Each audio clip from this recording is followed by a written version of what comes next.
What we're going to look at today is kind of the rest of American foreign policy during the imperialist era. So our first area we're going to be focusing on is Latin America, Mexico and Latin America. Now, the Spanish-American War ends in 1898. We now have Puerto Rico, Cuba, Guam, and the Philippines. We also just acquired Hawaii.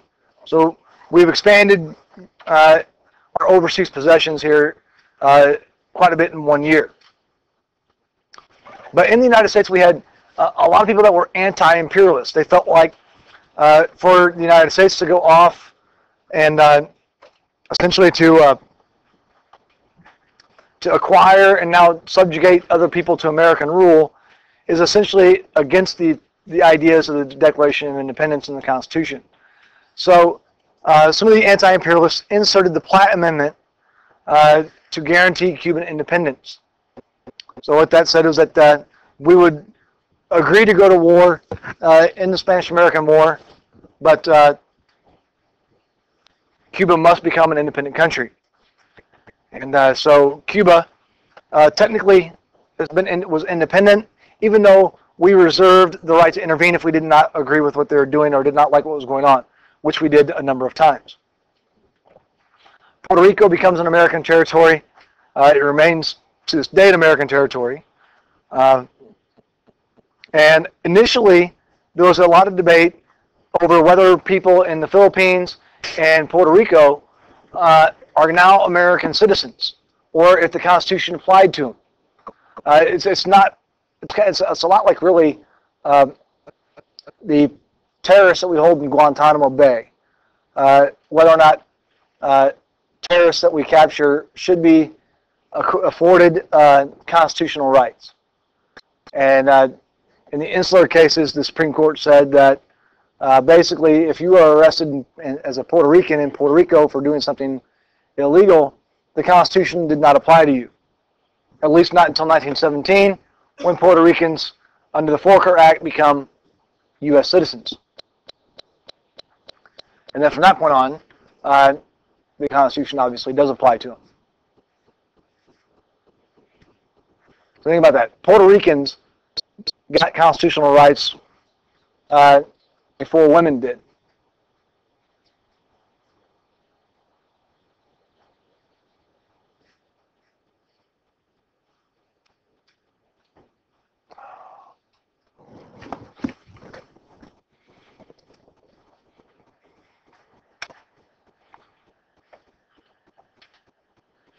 All right. Our neighbors to the south, Porfirio Diaz was the president of Mexico, and he helped lead to a lot of American business investment in Mexico, especially the oil industry. That becomes kind of to this day kind of a big thing in Mexico. When I guess Diaz's kind of close ties to American business are one of the things that really leads to his overthrow.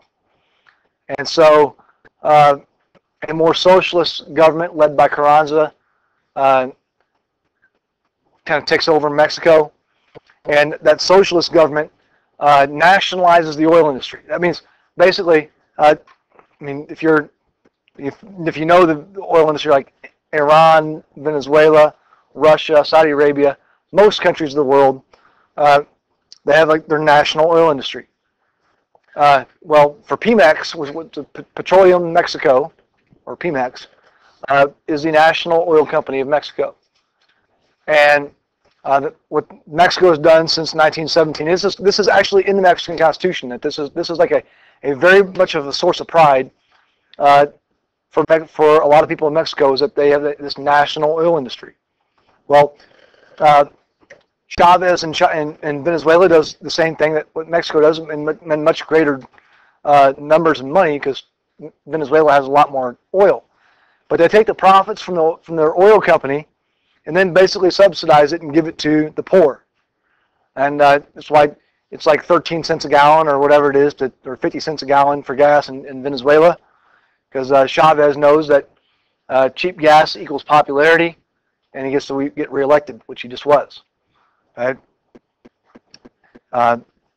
Pemex has had declining oil output in the last few years because all their equipment's falling apart, and they don't have the expertise of, say, ExxonMobil or BP or Shell to fix it.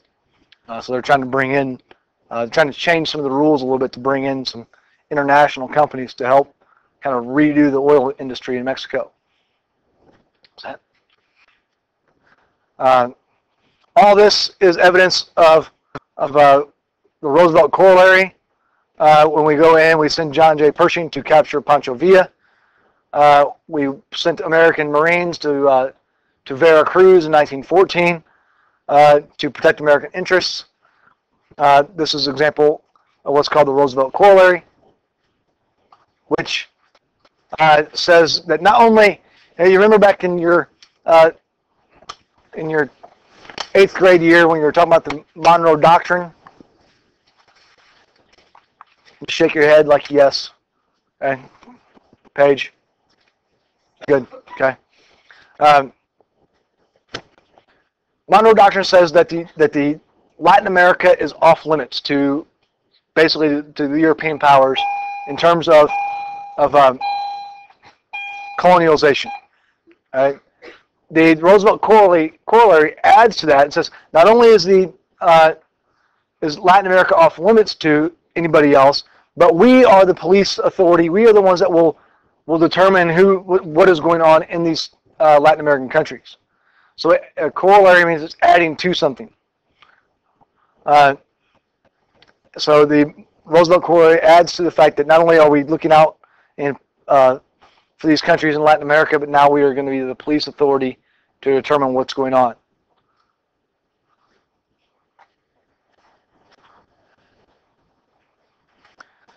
Roosevelt, as president, believed in what he called his big stick diplomacy.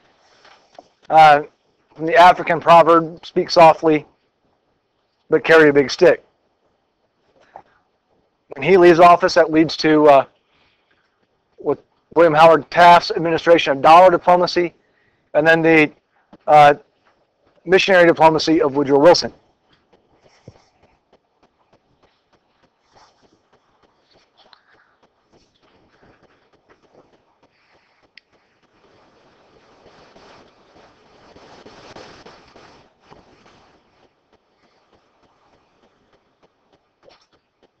Now, dollar diplomacy is meant to protect American businesses. If a company decided to loan money to a Central American or Latin American government, the American government would guarantee that they get their money back. Or more likely, what would happen is that say like Dole Pineapple or Bananas or whatever would open up a farm or something like that down in like Guatemala, and the American government would guarantee that they get the value of that farm. In other words, like if Honduras or Guatemala decided to take over that farm and what we call nationalize it, that the American government would guarantee that American company would get repaid, and that we would forcibly go get it if we had to. But that's what dollar diplomacy was. Missionary diplomacy under Wilson. Wilson's more of an idealist. In a lot of ways, he was very naive when it came to foreign policy. He said that essentially, if a country is not polite to its citizens and is not pro-American, that we have the responsibility to intervene.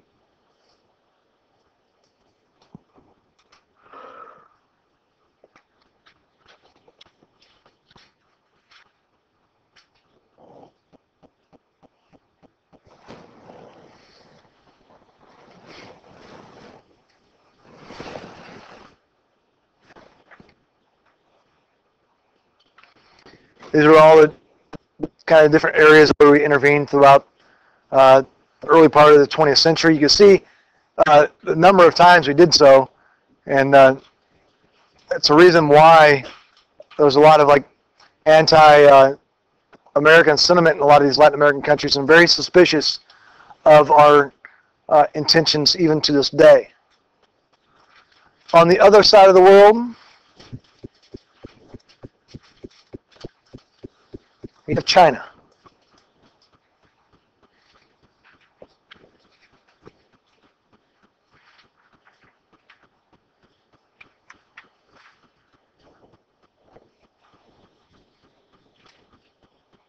Now, currently right now, in the global economy, everyone wants to be able to sell products in China. There's 1.5 billion Chinese.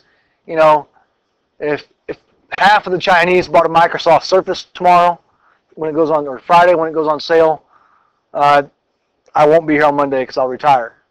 But you know, that everyone wants to be able to sell products in China. It wasn't all that different in 1900 or 1902.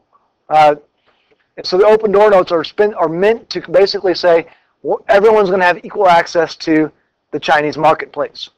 What was going on beforehand? You see the thing like Hong Kong used to be owned by Great Britain. If you remember the first rush hour, you remember Hong Kong was part of Great Britain. Macau, which is the Las Vegas of Asia, Shanghai even, these little areas on the coast of China, these European countries were carving out what they called spheres of influence. So Hong Kong was like the sphere of influence for Great Britain. And that was their kind of attempt to kind of corner or to essentially block off other groups from trading in those areas. The United States said, no, no, no, no. We want everything to be open for everybody. And we more or less got our way with that. The Chinese weren't all that thrilled about what was going on, or a lot of them weren't. And so they had what was called the Boxer Rebellion, where they were going to kick us out, kick out the foreign devils. And the United States, Britain, France, and Germany would all team up together and defeat the Boxer Rebellion. We actually sent in Marines into China to help put down the Boxer Rebellion. So not only are we intervening a lot in Latin America with American troops, we are also intervening even in China with American troops, all under the guise of pushing for American businesses. And that some people think that one of the big reasons why we invaded Iraq in 2003 was to overthrow Saddam Hussein, and that would allow American oil companies then to be able to go in there and get contracts to rebuild the Iraqi oil industry. It didn't help that these Vice President at the time, Dick Cheney, his former company was Halliburton. It didn't help that Halliburton got a $1 billion contract right away without even having to bid for it. The government just gave them the $1 billion contract. So there was a lot of suspicion in the air with that. All right. The coolest thing about this whole time period, I think, is the building of the Panama Canal. Now, we're going to look at, there's some kind of shady ways in which we got the Panama Canal, but the actual building of it, I think, is pretty cool. Now you can see here in this map here the advantage of having the canal. Those that, you know, during the gold rush, they longed for a canal, and especially in the the Spanish-American War of 1898, the USS Oregon was trying to sail from California to Cuba. By the time it got to Cuba, the war was over because they had to go all the way down here. So Roosevelt says not only is the canal a great economic boom, but it's also a military necessity. Now, at the city of Houston, we have a lot to owe specifically to the Panama Canal. When the canal was finished in 1914, is also when they finished the Houston Ship Channel. And the building of the Panama Canal is going to help bring in a lot of trade into the southern United States. And that, in turn, is going to help Houston become a big city. Now, there were a couple different areas in which we were thinking about building the Panama Canal. One, obviously, is Panama. The other one was Nicaragua. And if you know your geography from your freshman year, I know you guys all know what that lake is, right? No? Okay. Lake Managua, there in Nicaragua, that was one possible choice. And then up here in Mexico, we thought about building the canal right through here. So there were three choices. We settled on Panama, and we settled on Panama for a few reasons. One is the French had already been trying to build the canal there in Panama. So there was kind of a half ditch already dug in Panama, and the French company that went bankrupt trying to build the canal essentially is lobbying for us to build the canal in Panama because they're going to get a lot more money if we build it in Panama rather than, say, Mexico.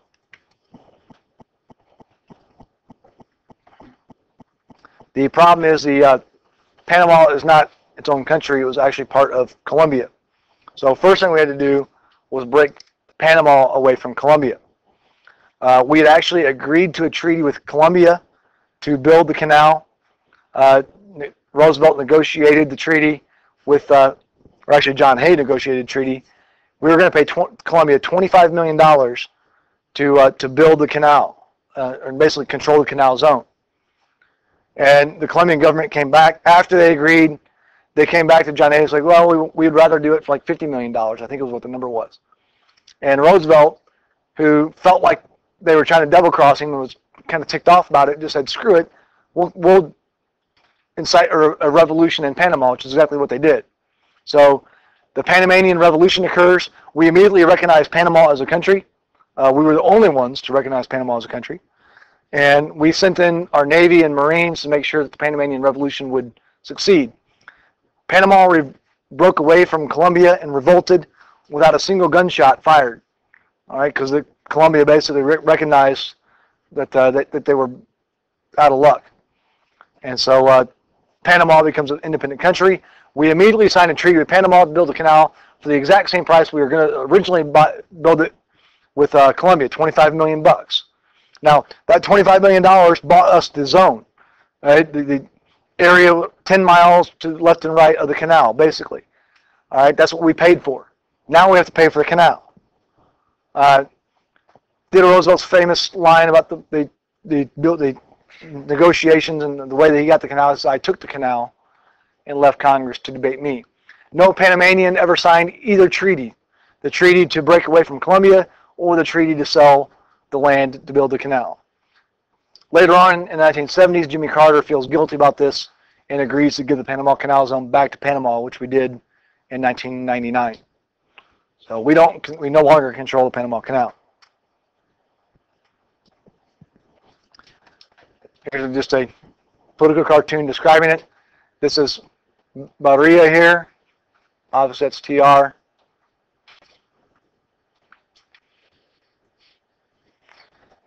The French company that originally was trying to build the canal,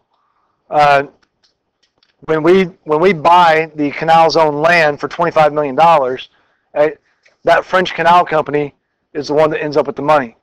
So the French that basically went bankrupt were able to get a lot of their money back from us buying the canal. A lot of that money did not go to the Panamanians, unfortunately. This was like the great engineering marvel of the early 1900s, though. It's kind of considered like the seventh wonder of the world, of the modern world. And most of the people that die, you'll see the numbers here, 40,000 people during the French effort, 5,600 during the American effort. The vast majority of the people that died building the canal are people from Haiti, the Dominican Republic, Jamaica, and Panama itself. And the vast majority of them die from yellow fever and malaria. But for the most part, that's who is hired as like the laborers. You know what I mean? You know, the engineers and things like that, they came from the United States. But those that were down there with shovels and spades and doing manual labor were mostly from these poor countries in Central America, or Central America and the Caribbean. So for the French, they were trying to build a sea level canal.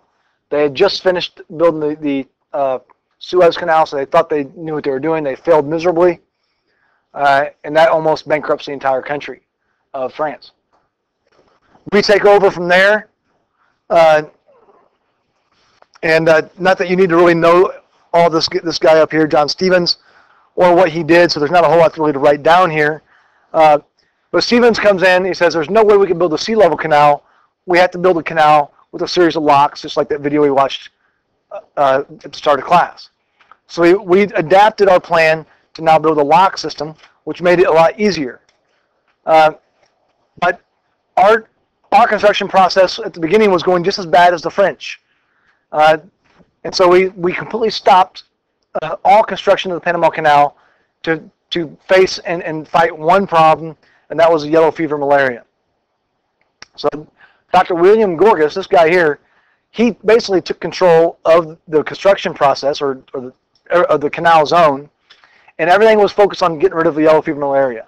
They went around to the slums of the cities and dug out the sewage system and basically redid the entire sewage system and rainwater and all that stuff and all the drains. They went through and drained swamps around town. Even some things as simple as finding flower pots and turning them over so they wouldn't hold water. They put screens up in almost every house, and especially the hospitals. People that had malaria got isolated in their own little areas in the hospital so they couldn't transmit the disease to other people. And they went out and fumigated all throughout the area. When they drained the swamps, they'd pour oil along in standing water and stuff like that to make sure it would kill the mosquito larvae. And eventually, the yellow fever and malaria rates dropped over 90%, and it was a vast success. And then we went back to work constructing the canal. And you can see the estimate is that we spent $10 on every mosquito killed to build the Panama Canal. And this is a map of where the canal went. This lake here, Gatun Lake, was the largest man-made lake in the world when it was finished in 1914. And you can't really see it in this picture, but along the line here, there's called the Chagres River that went straight through here, and that basically was kind of the outline of what the canal is. They basically took the river, a lot of the river, and used it to build the canal. Now, not only would people be killed from malaria and yellow fever, you can kind of see all these rail lines going through. All right, it was very, very loud. I can't describe to you how loud it would be. You had steam shovels firing, you had dynamite exploding, you had trains going all over the place. It was a very dangerous job, and so people literally just got hit by trains. They got hit by dynamite or hit by the explosion. They died by that. They died with a steam shovel. There were a lot of accidents involved with the Panama Canal. It was a very dangerous work. Here's our fumigation unit. These are the guys that are going to go out and now find some mosquitoes to kill. And the easiest way, the best way to kill mosquito would just be to kill the larvae. So here you see they're just dripping oil around town and stuff that kills the mosquito larvae. You kill mosquito larvae, you kill mosquito. So there we go. The guy in the picture here, holding the steam shovel or in the steam shovel, that's Theodore Roosevelt. He was the first president to ever leave the United States when he went to go visit the Panama Canal construction in 1907. So that's him sitting in the steam shovel in his nice white suit. And again, it took till 1907 for our first American president to leave the country. So here's a couple pictures here, some pictures of the construction process. You can see the amount of dirt they had to get through to build it. The locks, which were the largest man-made structures on Earth when they were completed in 1914. That's the Mirror Forest locks.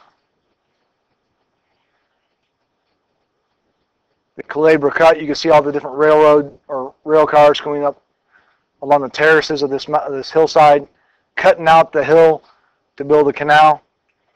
10 years, $380 million was the final price tag for the American construction of the canal.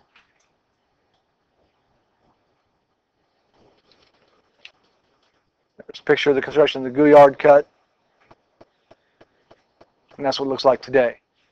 We also have if we can capture a little bit of this. It shows up. And we got a ship going through, which is nice. This is like a live webcam of the Miraflores locks at Panama, so you can see this little line going through. So as that goes by, it'll update. You can kind of see the ship go out.